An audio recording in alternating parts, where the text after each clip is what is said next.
야곱의 믿음에 대해서 한번 살펴보고자 합니다. 야곱이라고 하면 우리 많은 사람들은 생각할 때에 그는 굉장히 믿음이 좋은 사람으로 생각하기가 쉽습니다. 자녀도 12아들을 낳게 되고 뿐만 아니라 그가 야복 강가에서 하나님 앞에 부르짖을 때에 천사와 싸워 이겼다. 이것을 가지고 굉장한 사람으로 생각을 하고 있습니다. 그러나 이 야곱은요, 굉장히 부족한 사람이었고 허물이 대단히 많은 사람이었습니다. 욕심이 굉장히 많은 사람이고 상당히 육신적인 사람이었다, 그렇게 볼 수 있습니다. 어떻게 보면 오늘날 우리와 아마 똑같은 그런 사람이 아닐까 생각이 됩니다.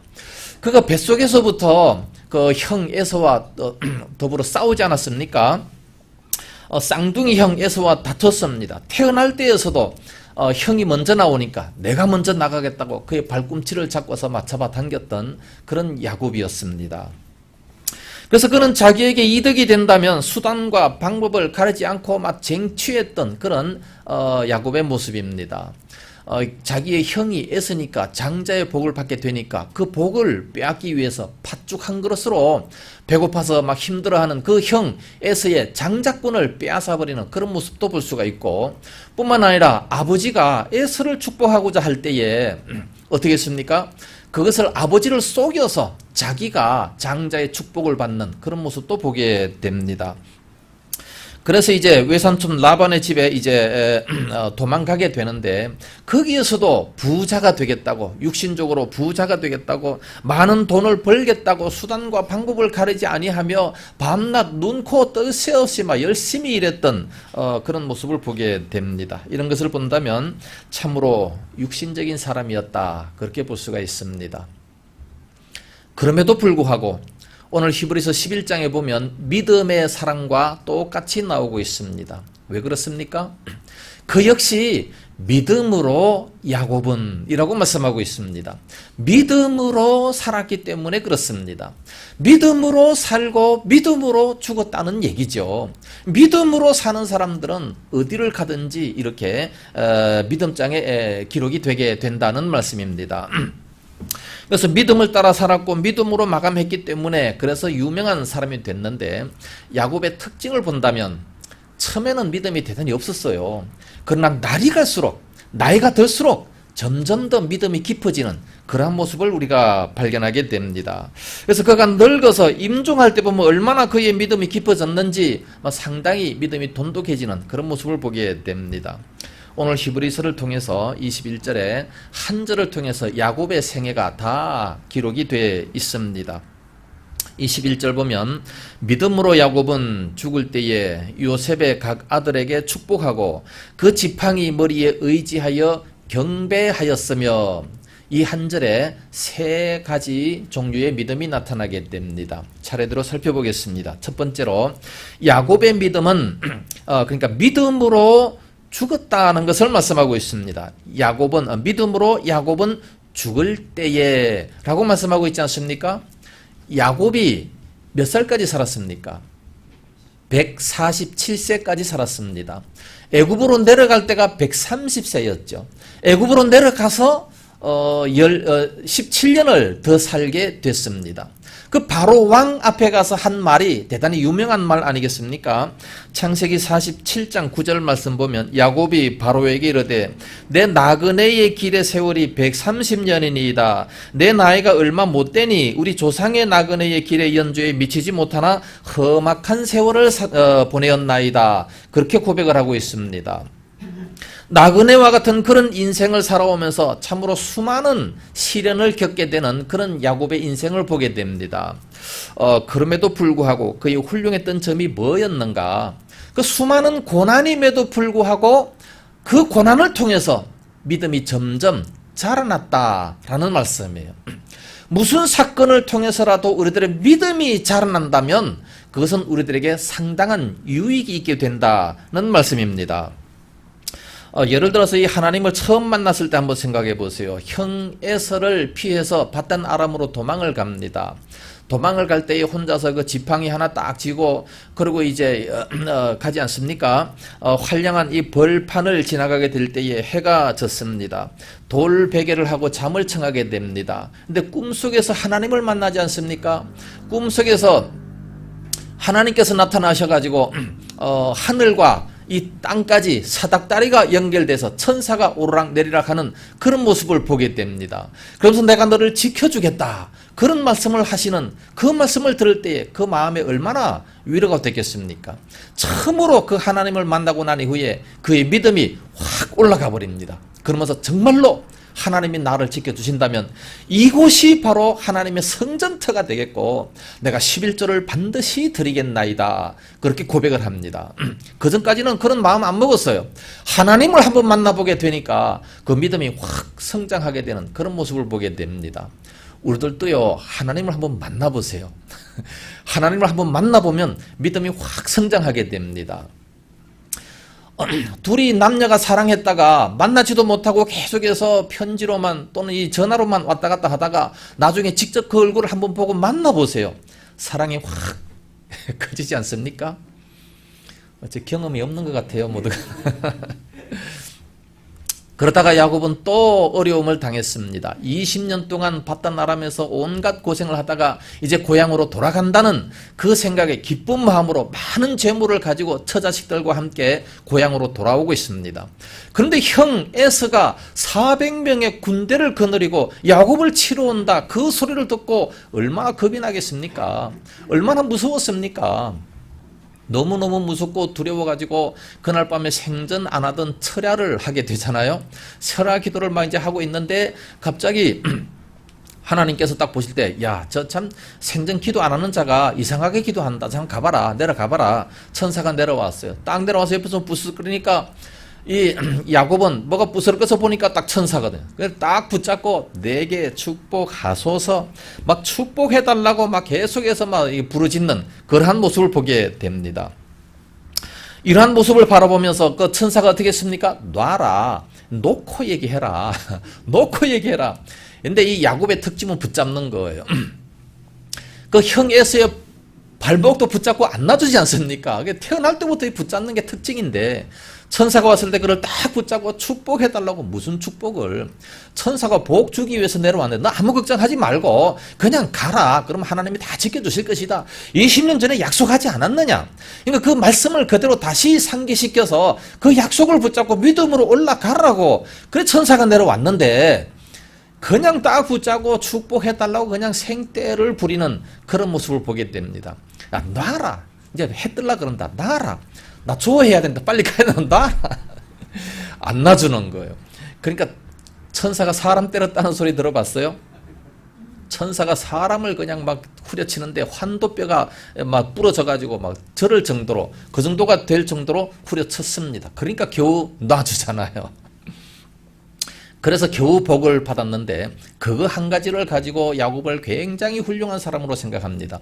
야곱은 너무너무 두려워가지고 그래서 생명이 지금 형이 나를 죽이려고 20년 전에 죽이려고 그랬는데 지금도 아마 그 똑같은 그런 마음인 줄로 생각하는 것 같아요.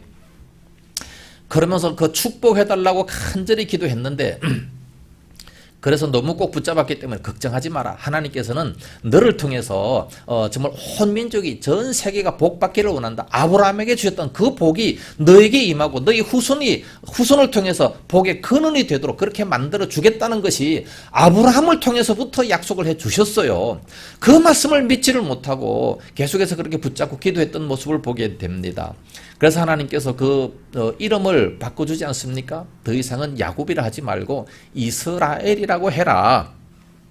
그러면서 승리자라는 그런 뜻으로 이스라엘이라는 새로운 이름을 얻게 됐습니다. 그리고 이제 큰 믿음을 가지면서 형을 만나게 돼요. 형을 만나니까 어떻습니까?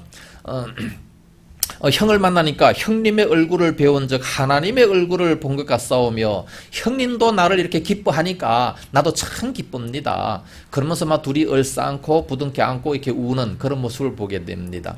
이런 것을 본다면 참으로 피는 물보다 진하다라는 사실을 알 수 있어요.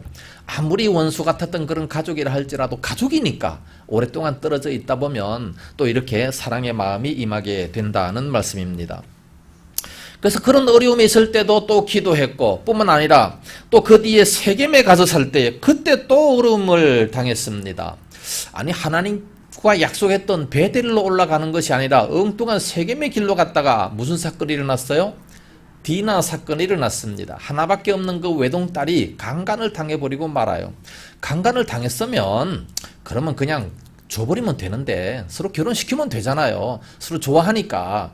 그런데 그의 그 오빠들이 또 그걸 못 봐주는 거예요. 시몬과 레위가 마음속에 이 안갚음을 가지고서 그냥 막 피비린내 나는 막 그런 복수극을 펼치지 않습니까? 모두 다 할례를 받게 하고 제3일째 되는 날 가장 고통스러워 막 힘들어할 때 그때 들어가서 남자들은 다 찔러 죽여버리고 말았습니다.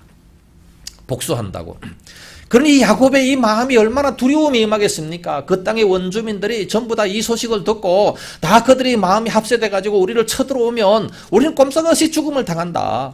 그래서 그때 이제 또다시 마음을 새롭게 하고 창세기 35장에 보면 베델로 올라가자 의복을 다 갈아입고 그리고 베델로 올라가서 하나님 앞에 제사를 드리게 되는 겁니다.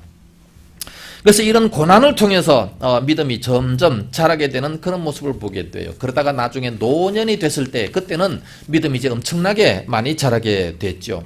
그래서 오늘 본문에도 보면 믿음으로 야곱은 죽을 때에도 믿음으로 죽었다는 말씀입니다. 그러면서 이제 그 요셉의 두 아들을 이제 축복을 하게 된다는 말씀입니다.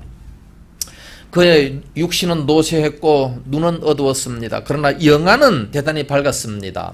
그의 아버지 이삭처럼 실수하는 것이 아니라 정말 하나님의 뜻대로 그 손자들에게 축복을 잘해주는 그런 모습을 보게 되고 또 임종할 때 바로 전에 자기의 시신을 그 애굽에다가 묻지 말고 가나안 땅에 묻어달라 이런 유언을 하는 것을 본다면 우리 민족이 결국은 가나안 땅으로 가게 된다. 젖과 꿀이 흐르는 아브라함에게 약속하셨던 그 약속이 이루어질 것을 확실히 믿었던 그런 모습을 보게 됩니다. 이와 같이 야곱은 점점 나이가 들수록 믿음이 돈독해지는 그러한 모습을 보게 돼요. 오늘날 우리들도요, 세월이 지나면 지날수록 점점 더 믿음이 자라야 되는데 믿음이 점점 약해지는 사람들이 있어요. 처음에는 열심을 내는 것 같은데 나중에 시간이 지나다 보면 점점 더 믿음이 약해져 버려요. 그러다가 믿음이 떠나버리는 이런 사람들도 있는 그런 모습을 보게 돼요. 사울 왕 같은 경우도 보면 처음에는 열심을 냈잖아요. 그러다 나중에 보니까 믿음이 점점 이렇게 떨어지는 그런 모습을 보게 됩니다. 솔로몬도 처음에는 믿음이 좋았다가 나중에 믿음이 점점 타락해지지 않습니까? 왜 이렇게 자꾸 믿음이 타락하게 됩니까? 우리 사람이 몸이 점점 약해지는 경우는 언제 약해집니까? 몸에 병 들었을 때 내지는 밥을 안 먹을 때 금식한다든지 그러면은 몸이 자꾸 약해져 버리는 거예요. 마찬가지로 우리의 영혼도 똑같습니다. 하나님의 말씀을 먹어야 되는데 영혼이 하나님의 말씀을 접하지 아니하면 약해질 수밖에 없다는 거예요. 그래서 교회를 한 달 정도 딱 빠져버리고 전혀 말씀과 상관없이 한번 살아보세요. 그 다음에 교회 오면 뭔가 굉장히 좀 어색하죠. 갑자기 그러니까 우리가 금식을 할 때 한 40일 금식하고 난 다음에 갑자기 밥을 먹으려고 하면 안 돼요. 그 밥이 먹혀집니까? 안 먹혀지잖아요. 그때서는 또 다시 죽을 먹어야 돼요. 죽부터 시작해야 되는 것처럼 그만큼 몸이 약해져 있다는 말씀입니다. 우리가 교회를 오랫동안 빠지고 성경도 안 읽고 그러고 있다가 갑자기 말씀을 들으면 이거 소화할 수가 없어요. 그 말씀을 제대로 이해할 수가 없는 겁니다. 그러다 보니까 믿음이 점점 약해질 수밖에 없는 그런 모습이 되어버리고 마는 거지요. 그래서 우리는 세월이 갈수록 점점 더 속사람은 강건해져야 됩니다. 우리의 겉사람은 후패해지지만 속사람은 날마다 새로워지도다. 바울이 고백했던 것처럼 그런 모습이 돼야죠. 우리 육신은요 점점 늙어질 수 있습니다. 그러나 영혼은 한 번 태어났으면 영원히 삽니다. 그러니까 영혼은 늙지를 않아요. 아무리 세월이 지나도 늙지를 않아요. 그러니까 이 영혼은 점점 더 새로워질 수가 있는 겁니다. 그러니까 우리가 죽을 때 되면 정신은 사실 맑아지는 겁니다. 영혼은 점점 더 맑아지고 영혼은 점점 더 자라나는 성숙하게 되는 그런 모습이 될 수가 있어요. 그렇지만 육신은 점점 더 약해질 수가 있는 거지요. 그래서 우리는 속이 텅 빈 고목처럼 돼서는 안 되고 신앙이 점점 더 자라는 영혼의 거목이 돼야 됩니다. 고목이 돼서 안 되고 거목이 돼야 되는 거예요. 큰 나무. 예. 냄비처럼 쉽게 뜨거워졌다가 바로 식어버리는 그런 자가 아니라 뚝배기처럼 오래가고 점점 더 뜨거워질 수 있는 이런 믿음이 된다면 얼마나 좋겠습니까? 사냥꾼들이 노루 사냥을 할 때에 이 노루를 산에서는 결코 잡을 수가 없대요. 왜냐하면 노루의 발이 굉장히 빠르기 때문에 결코 이 노루를 잡을 수가 없습니다. 노루를 막 쫓아서 산 비탈길로 막 올라가게 되면 막 굉장히 빠른 속도로 막 도망을 가게 됩니다. 그러면 이 몰이꾼들이 막 계속해서 몰아가 가지고 산 꼭대기까지 올라가요.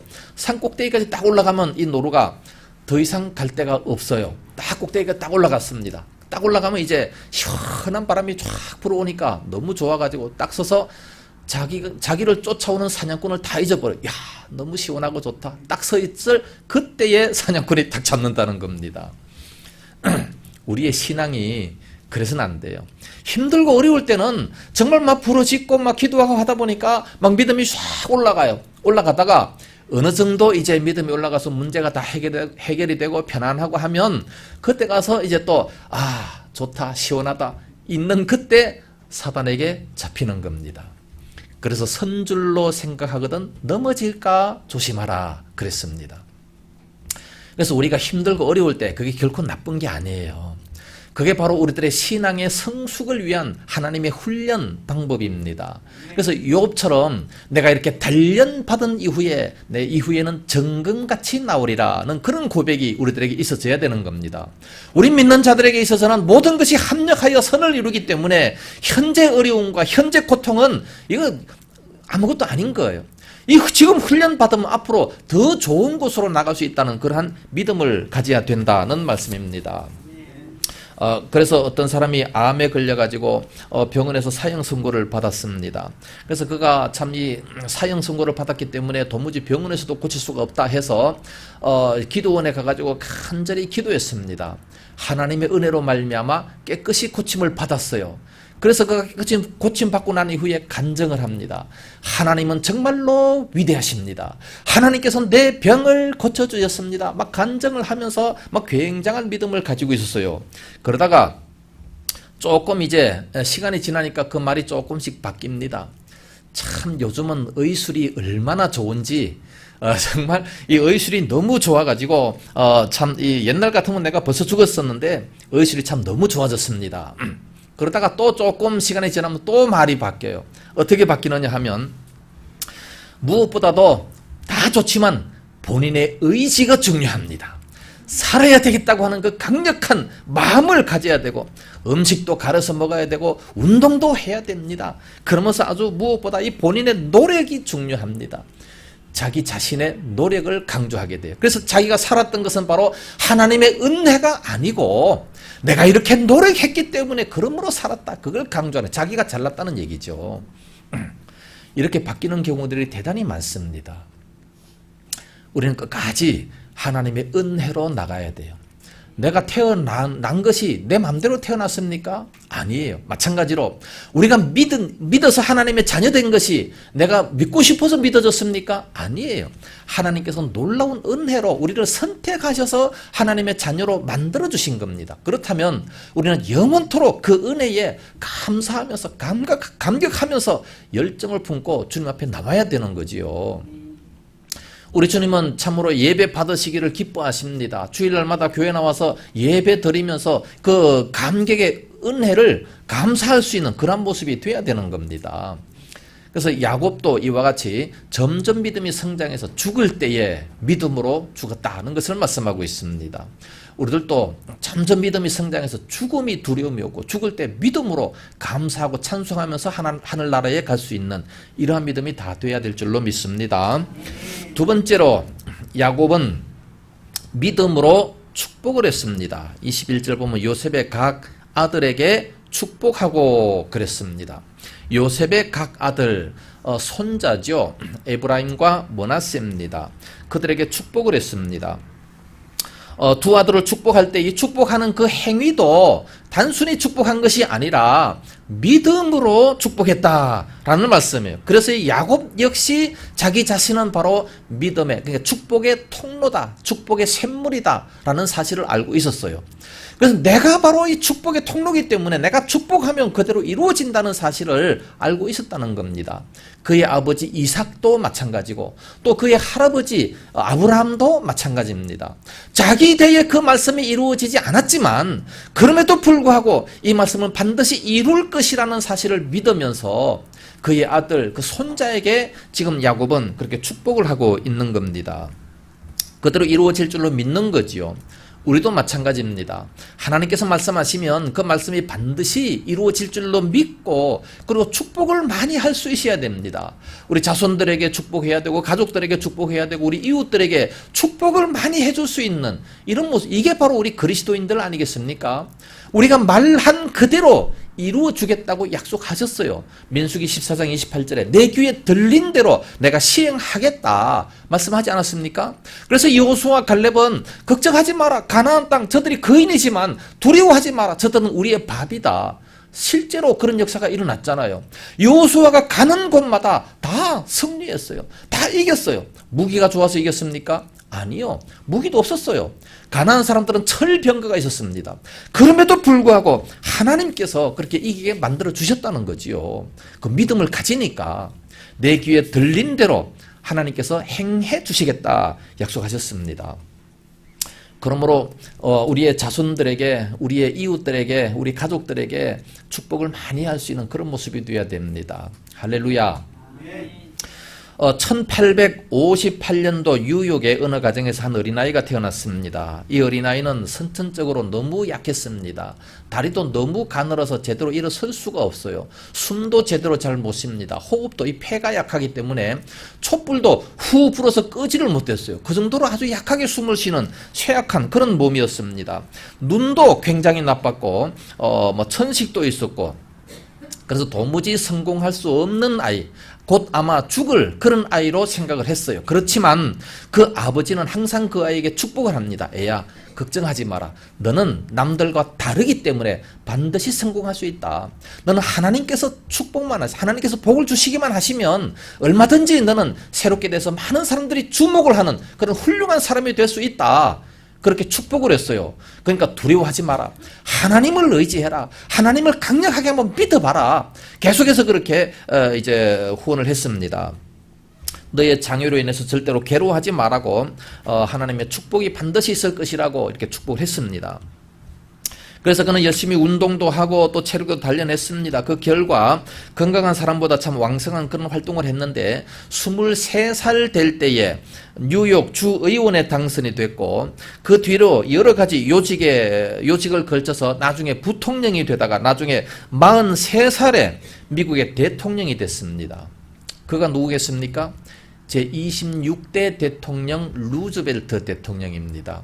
이 루즈벨트 대통령은 대통령이 되고 난 이후에도 러일 전쟁을 종식시키고 그리고 세계의 노벨 평화상까지 받은 아주 훌륭한 그런 인물 아니겠습니까? 태어났을 때는 그렇게 약한 자였지만 아버지의 축복 속에서 그는 새로운 힘을 얻고 그렇게 살아갈 수가 있었다는 거예요. 이렇게 힘을 주는 그런 부모가 돼야 되는데 많은 부모들은 그렇지를 못해요. 야, 이 망할 놈의 새끼야. 이 싹치 노란 놈. 뭐 계속해서 저주를 퍼부으니까 어떻게 그 아이들이 제대로 자라날 수 있겠습니까? 그럼에도 불구하고 지금까지 이렇게 우리 후손들이 잘 자란 이유는 그렇게 저주하다가도 한 가지 축복한 것이 있어요. 우리 부모들이. 뭡니까? 코 풀 때, 야, 흥해라, 흥해. 흥해. 너는 흥해. 그래서 이만큼 흥해지게 됐다고 옛날에 부흥사들이 많이 얘기했습니다.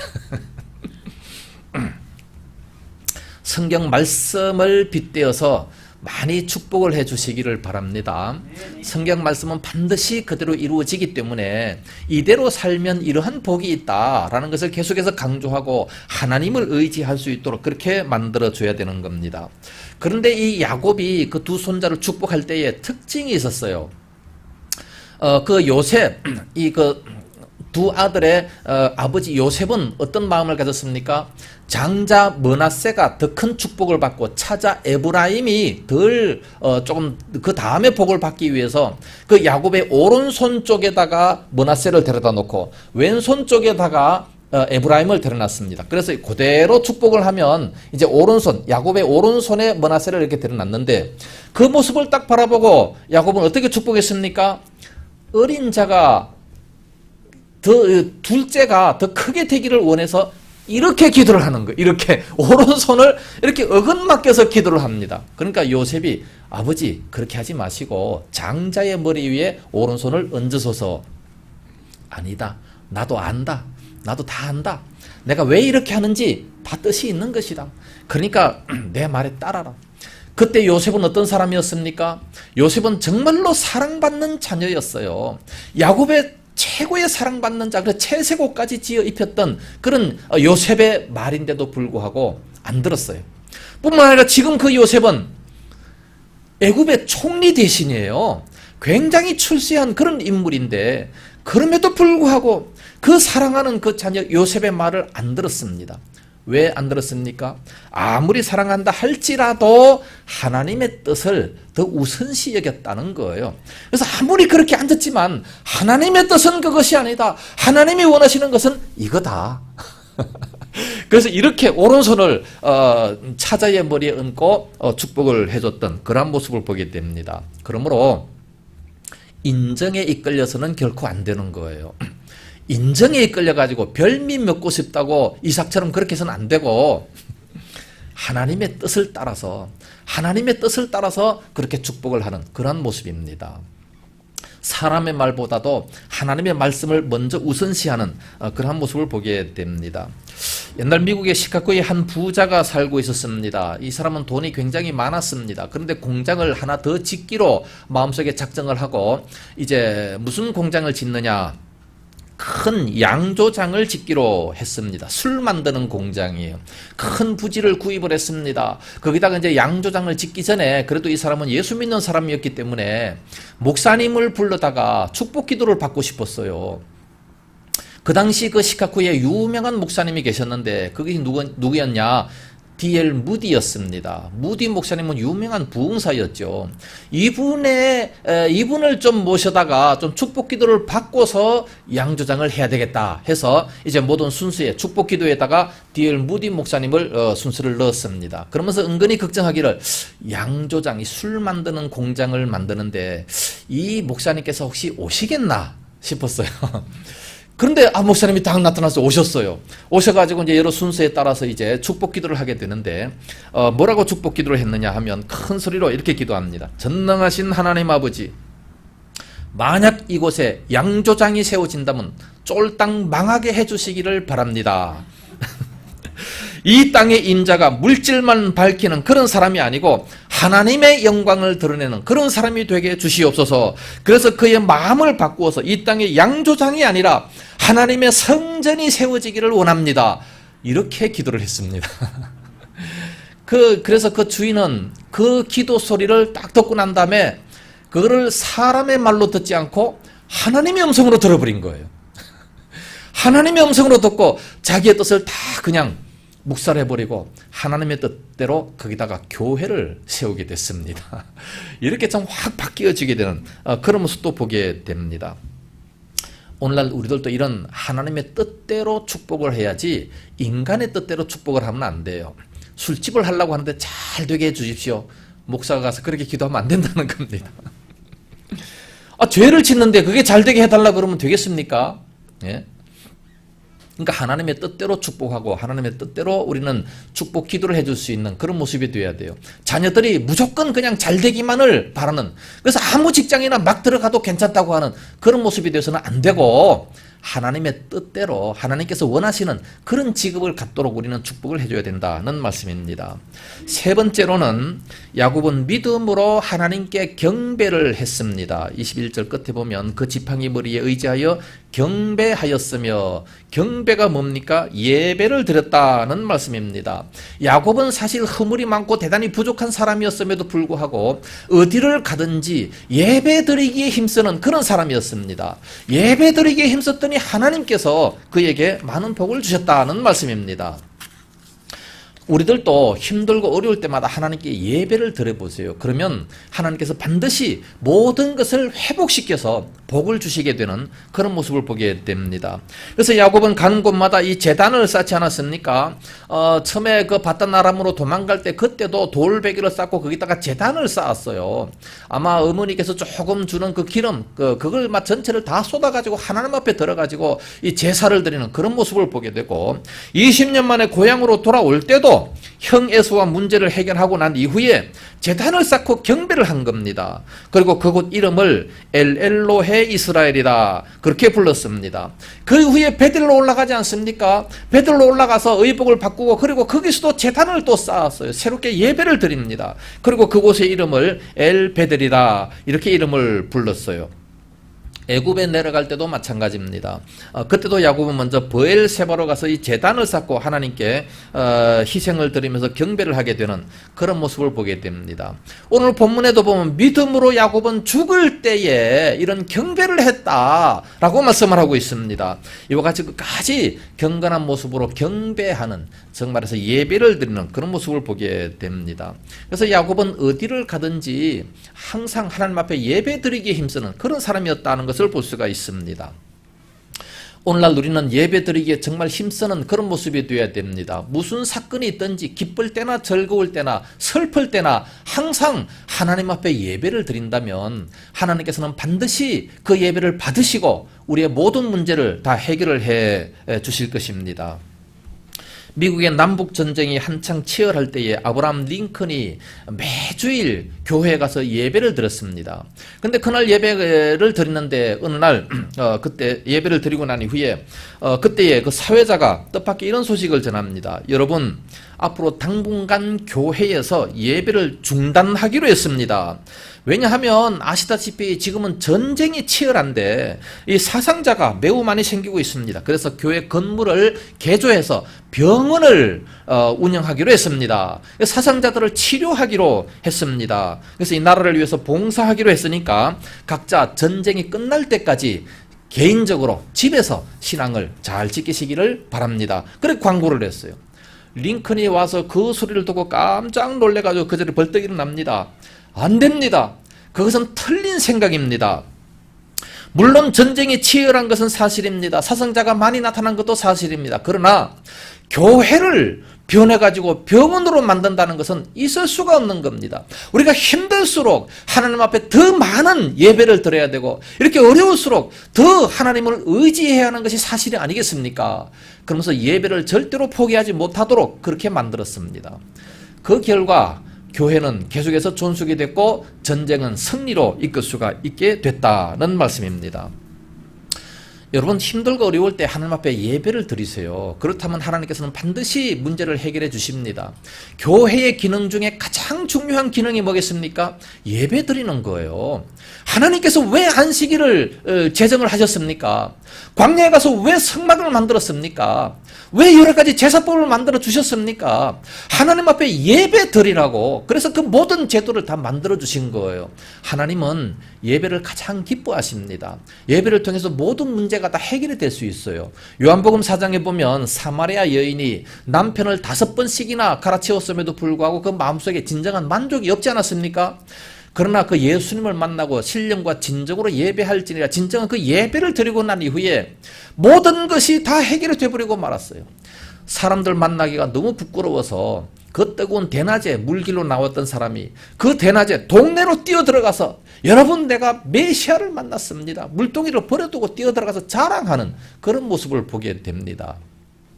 시편 84편 같은 경우를 보면 하나님의 성전에서 하루 있는 것이 다른 곳에서 첫날 있는 것보다 더 좋사오니 그렇게 고백합니다. 여러분들 교회 와서 잠시 있는 것, 이것이 다른 곳에서 왕궁에서 첫날 있는 것보다 더 좋습니까? 그런 믿음을 가져야 됩니다. 예? 다윗 같은 경우는 얼마나 하나님의 성전을 사모했는지 내 몸이 쇠약하며 상사병이 걸렸어요. 상사병이 걸릴 정도로 교회를 사모하고 사랑하는 믿음이 돼야지요. 사울 왕에게 쫓겨다닐 때에 하나님의 성전에 들어가지를 못했습니다. 얼마나 마음이 괴로웠습니까? 그래서 내 몸이 쇠약할 정도로 상사병이 날 정도로 그 하나님의 성전을 사모했다. 그렇게 고백하고 있습니다. 솔로몬 같은 경우도 1000번째 한 번 드리고 자기의 모든 소망이 다 이루어지지 않았습니까? 이와 같이 참으로 교회의 이 존재 목적의 첫 번째 되는 이유가 바로 예배입니다. 우리가 왜 전도합니까?